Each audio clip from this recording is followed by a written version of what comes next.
Waalaikumsalam. Kita berdoa bersama-sama. Bismillahirrahmanirrahim. Allahumma salli wa sallim ala sayyidina Muhammadin salatan tukhrijuna min dhulumatil wahmi wa tukrimuna nuril fahmi wa tudihu lana ma ashkala hatta yufhama innaka anta ta'lam wa la a'lam innaka anta 'allamul ghuyub. Allahumma inna nas'aluka fahman nabiyyin wa hifdhal mursalin wa ilhamal malaikatil muqarrabin. Allahumma atina bil ilmi wa bil hilmi wa akrimna bit taqwa wa jammilna bil afiyah ya arhamar rahimin. Wa sallallahu ala sayyidina Muhammadin wa ala alihi wa sahbihi wa sallam. Bismillahirrahmanirrahim. Alhamdulillahilladzi hadana li hadha wa ma kunna linahtadiya lawla an hadana Allah. Ashhadu an la ilaha illallah wahdahu la sharika lah wa ashhadu anna sayyidana wa nabiyyana Muhammadan abduhu wa rasuluhu la nabiyya ba'dah. Allahumma salli wa sallim ala sayyidina Muhammad مفتاح باب رحمة الله عدد ما في علم الله صلاة وسلاما دائمين بدوام ملك الله وعلى آله وصحبه ومواله ولا حول ولا قوة إلا بالله. وقال المصنف رضي الله تعالى عنه ونفعنا به وبعلومه في الدارين آمين إلى أن قال masih tentang seputar bab as-siwak. Ya, udah pada beli belum ya? Alhamdulillah insyaallah. Mahalluhu fil wudu'i wal ghusli. Tempatnya bersiwak fil wudu di dalam wudu wal ghusli dan mandi. Kapan tuh tempatnya orang bersiwak? Ketika berwudu dan ketika mandi sunnah atau mandi wajib. Fihi khilafun. Di dalamnya ada perselisihan pendapat antara ulama. Fa'inda Ramli, maka menurut Imam Ramli, mahalluhu tempatnya bersiwak qabla guslil kaffain, sebelum membasuh kedua telapak tangan.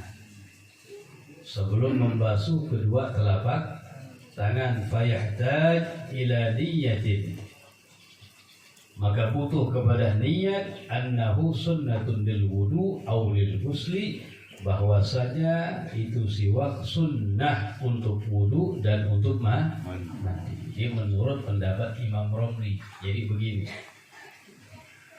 orang mau wudu atau mau mandi, wudu dulu misalnya, tempat bersiwak kapan?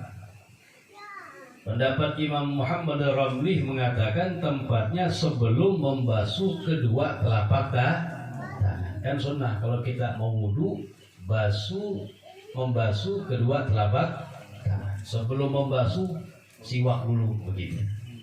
Jadi sebelum air keran dibuka, siwak. Fayahtaj ila niyatin annahu sunnatun lil wudu. Butuh kepada niat. Nawaitu as-siwak atau nawaitu sunnatan listiwak lillahi ta'ala. Boleh pakai bahasa Indonesia. Saya niat bersiwak karena Allah Ta'ala. Nah, itu niatnya sebelum membasuh kedua telapak tangan. Habis itu baru dah buka keran, basuh kedua telapak tangan. Jadi butuh kepada niat bersiwak. Begitu juga mau mandi. Sama, sebelum mandi sunnah atau mandi wajib, basuh kedua telapak tangan juga sunnah. Sebelum itu bersiwak. Saya niat bersiwak untuk mandi sunnah atau mandi wajib lillahi ta'ala.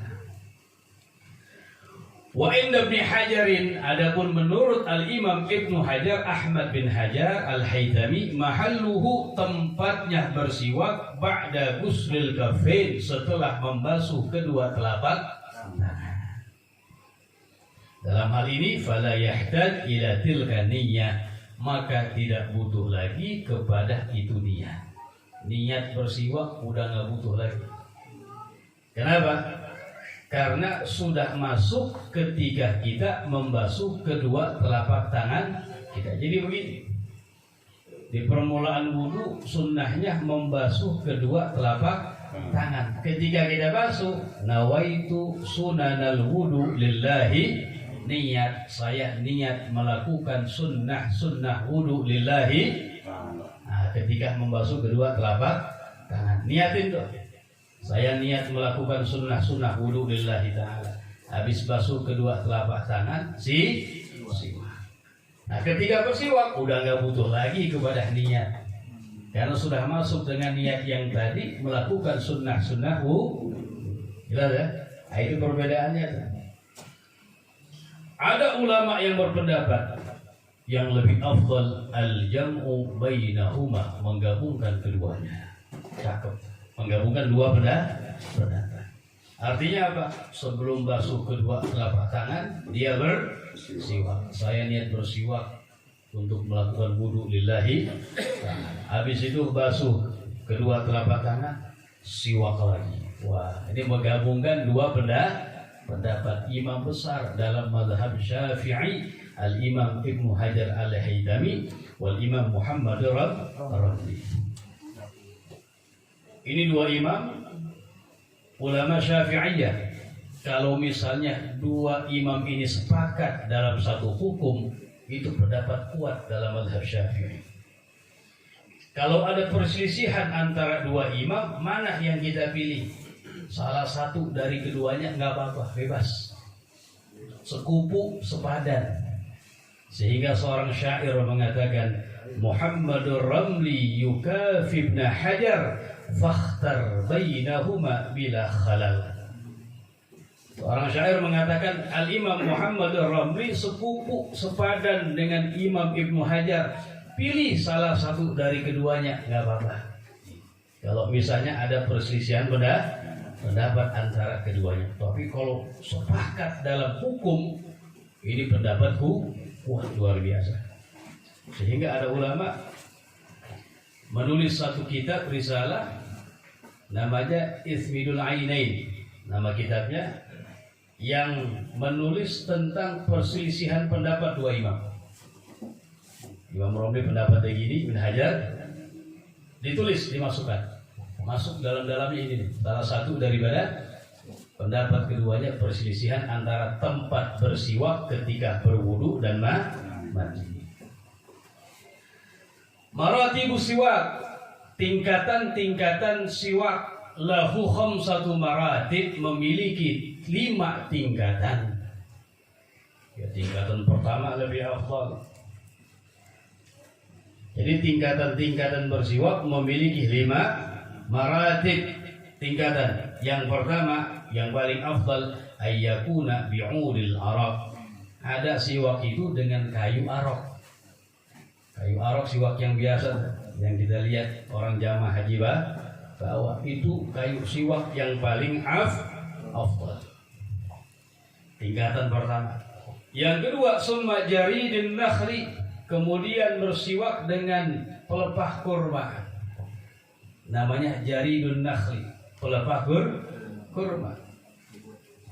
Bahkan disebutkan dalam ta'liqannya, lima rawahul Bukhari min anna akhir siwakin istaqa bihin nabiyyu sallallahu alaihi wasallam 'inda al-maut kana min 'asabin nakhli wa huwa jariduh ma lam yanbut alaihi khus.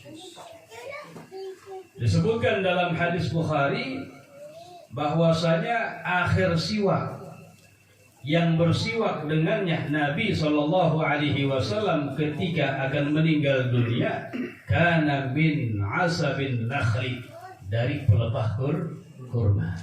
Itu siwak terakhir yang dilakukan oleh Nabi Shallallahu Alaihi Wasallam, menggunakan siwak yang dari pelepah kurma.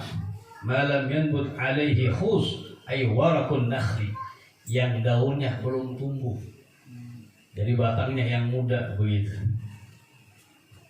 Itu siwak yang terakhir yang Nabi pakai oleh Rasulullah indal maut, ketika akan meninggal dunia. Dari apa? Pelepah kurma. Diceritakan Rasulullah SAW memberikan isyarat kepada istrinya yang mulia Sayyidatuna Aisyah radhiyallahu taala anha agar menyiwakinya. Kemudian ketika akan disiwakan oleh Sayyidatuna Aisyah, Nabi memberikan isyarat agar siwaknya dilembutkan dulu. Pelepah kurma kan agak kasar, betul? Dilembutkan, akhirnya dikunyah oleh Sayyidatuna Aisyah radhiyallahu taala anha sehingga menjadi lembut, kemudian disiwakan kepada Nabi Muhammad sallallahu alaihi wasallam. Dan ini merupakan satu hal kebanggaan bagi Sayyidatuna Aisyah. Dalam ungkapannya beliau mengatakan, "Qad jama'allah riki wa rikahu."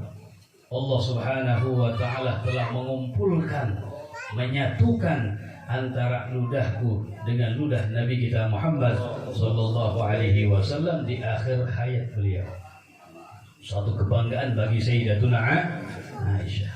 Ini siwak yang terakhir yang dipakai oleh Nabi, min jaridin nakhli, dari pelepah kurma yang masih muda, yang belum tumbuh daripada daunnya di batangnya.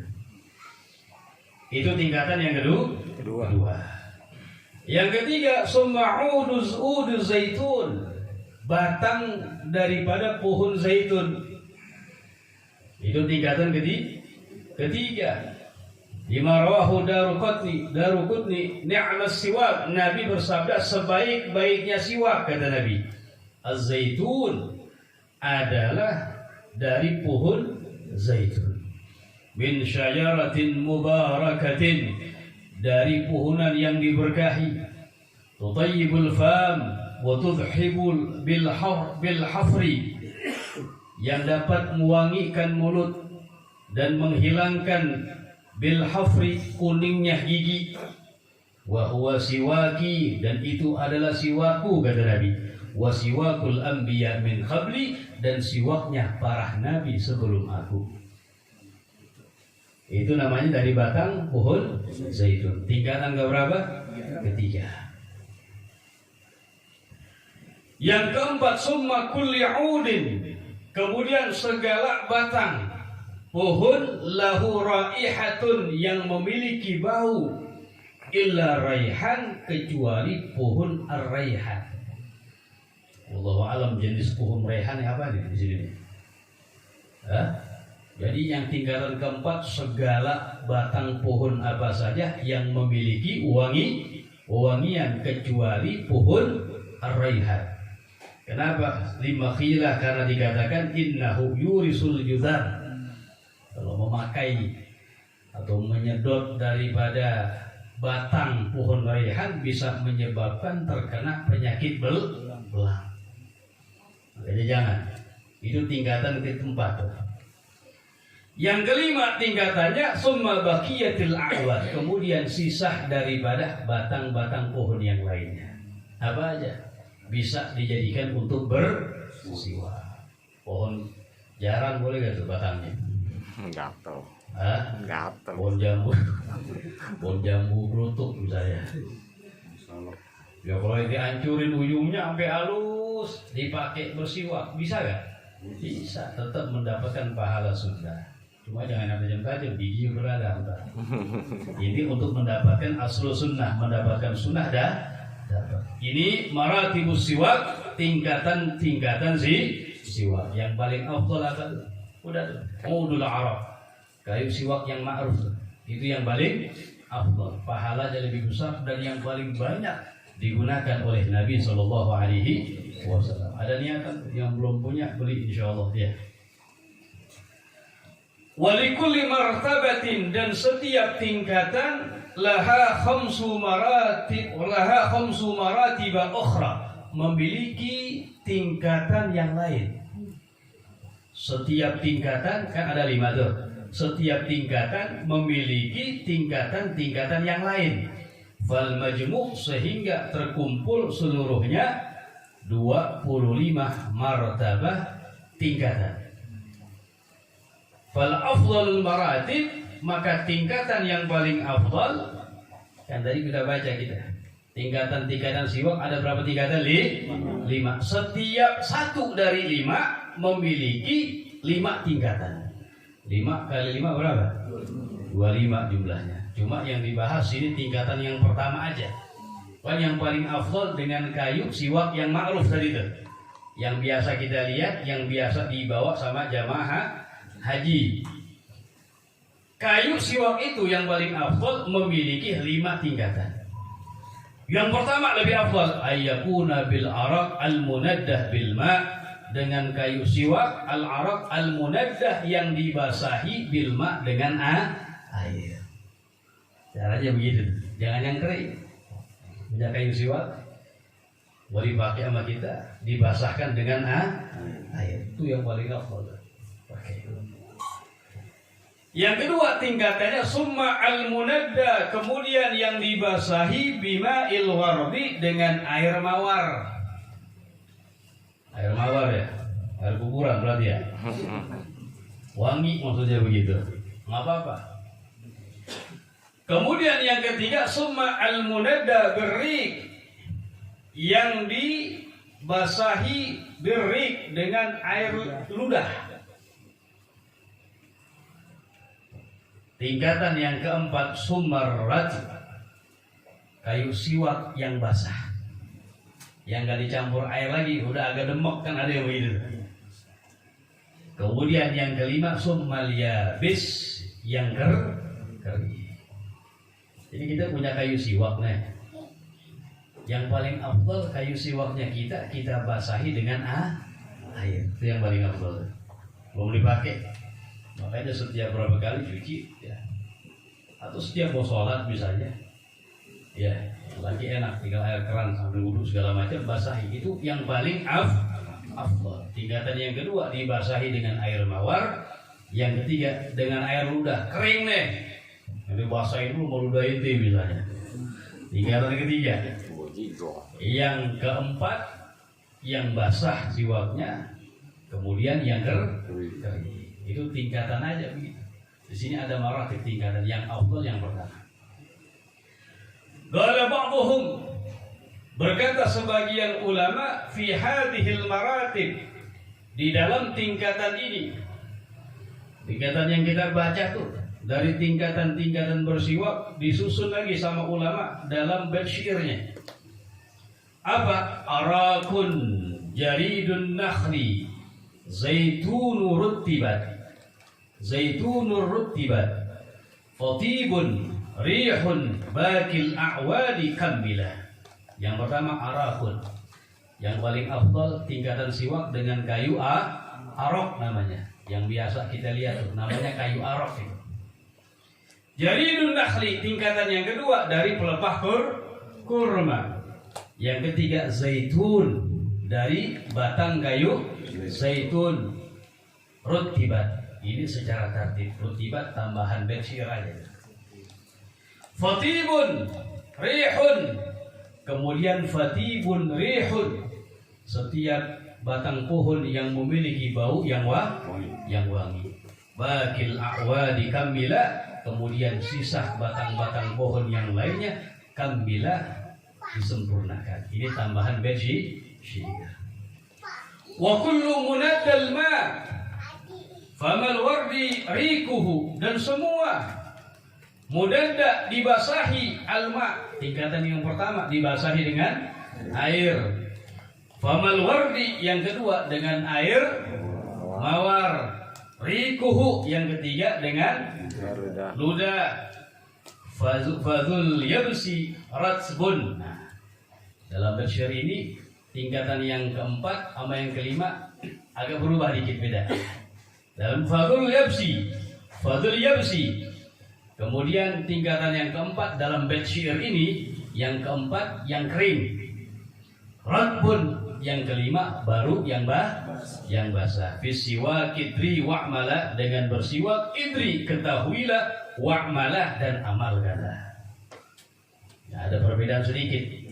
Kalau tadi yang kita baca tingkatan keempat, yang apa? Yang basah dulu baru yang kering. Tapi dalam bersyair ini yang keempat yang kering dulu baru basah.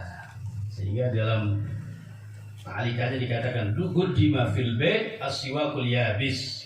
Didahulukan dalam bersyair itu siwak yang kering. Ghairal munadda, tidak dicampur, tidak dibasahi, ala rutab, atas daripada siwak yang basah. Sekarang kita berbicara kaifiyatu maskihi, cara memegangnya.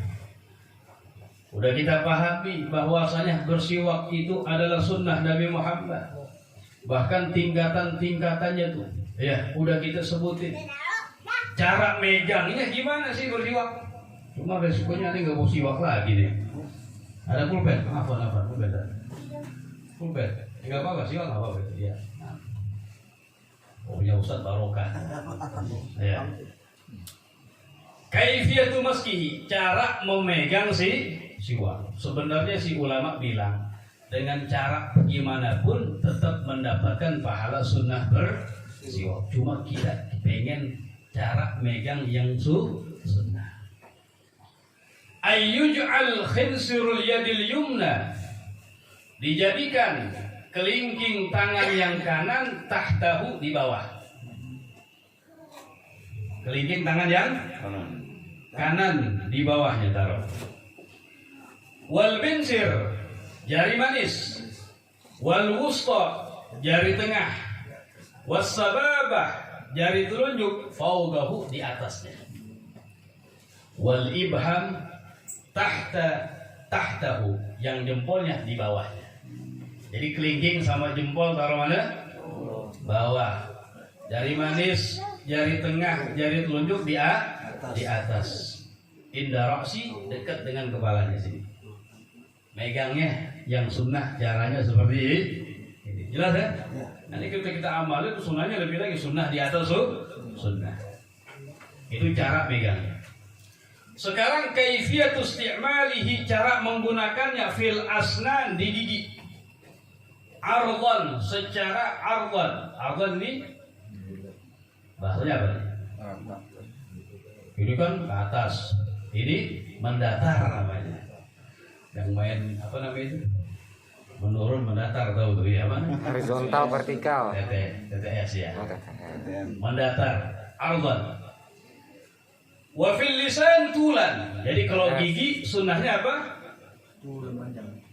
Enggak, kalau gigi sunnahnya ardhan, melebar. Kalau lisan pada lidah sunnahnya memanjang, menurun. Menurun atau harus memanjang namanya. Ini namanya melebar ke samping kanan kiri. Kalau kemarin namanya menurun, tulan, memanjang begitu. Wadhalika, dan itu bi ayyabda, ia memulai bijanibi famihil aiman, di sebelah mulutnya yang sebelah kanan, fayastawibahu fil asnan, kemudian menyeluruhkan di gigi. Al-ulyah yang atas, was-suflah yang bawah, zahiran yang nampak, wa batinan yang tidak nampak. Baik yang kelihatan maupun yang enggak. Jadi memulai dari yang sebelah kanan.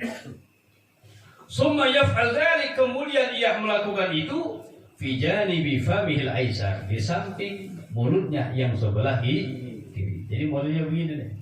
Dari yang kanan begitu. Ada ulama bilang seperti angka 8 lagi rebahan tuh. Angka 8 lagi melonjor gitu. Kan 8 gini nih. Kalau melonjor gini nih. Ya, begitu. Setah. Ya, yastau'ib itu tata cara sunnah dalam memakai siwak. Jelas ya? Dimulai dari mulut yang sebelah kanan. Tuluhu, panjangnya kayu siwak. Yusannu alla yazida ala shibrin, sunnah tidak lebih dari 1 jengkal. Kalau 1 meter kepanjangan dia. Samping inti kesian, ntar kecolok matanya. Sunnah enggak lebih dari 1 jengkal. Wala yanqusa an arba'ati asabi, dan tidak kurang dari 4 jari. Dari berapa? 4 jari. Ini yang punya Ustaz lebih dari 4 jari. Kurang dari 1. Nah, kayak begini normalnya. Jelas ya? Panjangnya enggak lebih dari 1 jengkal, enggak kurang dari 4 jari. Doa fi awalihi. Sekarang kita membaca doanya. Ada sunnahnya. Warid dari Nabi doa ketika bersiwak. Yang menghafalkan, masya Allah. Ya, ada niatan dah. Ntar kita baca bareng-bareng aja ya. Yang penting namanya doa yang datang dari Nabi paling gagap pernah kita baca. Itu suatu kenikmatan luar biasa. Doa fi awalihi, membaca doa di permulaannya. Allahumma bayyid bihi asnani. Ya Allah, putihkan gigiku. Tuh. Ini Islam luar biasa, menganjurkan kepada kita dalam segala hal mohon kepada Allah. Bayangin giginya bisa diputihin sama Allah. Kok minta sama Allah gosok gigi dong, kan begitu? Kalau kita mohon kepada Allah, siapa sih yang menggerakkan hati kita?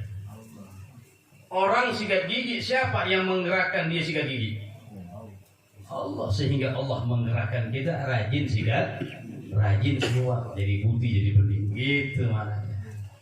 Allahumma bayyid bihi asnani. Ya Allah, beningkanlah bihi dengan siwak gigi.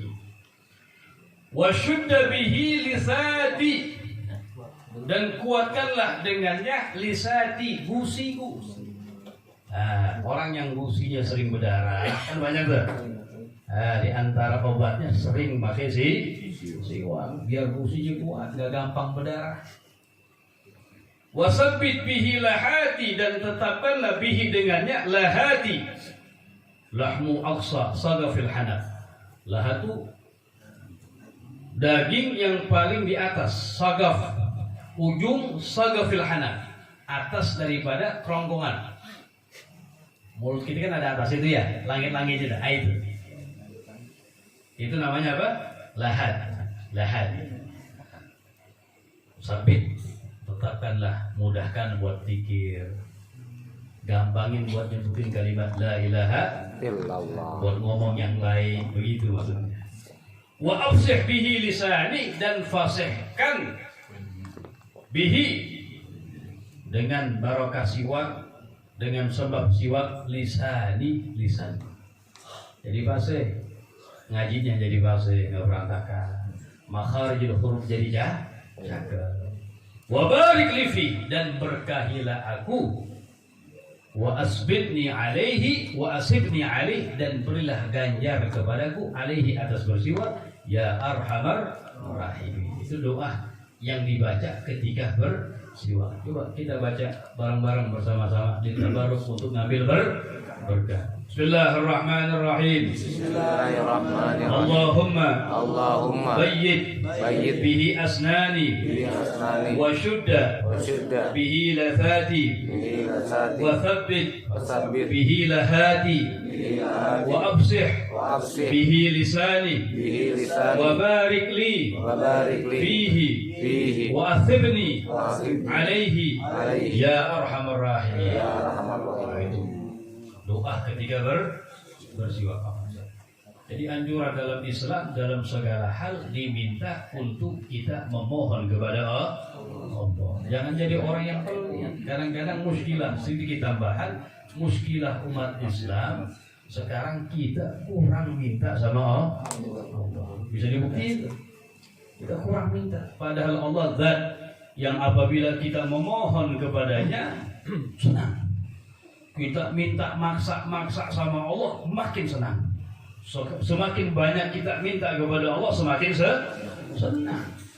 Sampai Nabi bilang apa? Innallaha yuhibbul mulihina fid du'a. Sesungguhnya Allah senang kepada orang-orang yang memaksa dalam memohon. Sampai nangis-nangis, bayangin tuh. Segala hal minta kepada Allah. Segala hal, baik yang kecil maupun yang besar. Semakin banyak kita minta kepada Allah, maka Allah semakin senang. Kebalikan sama manusia.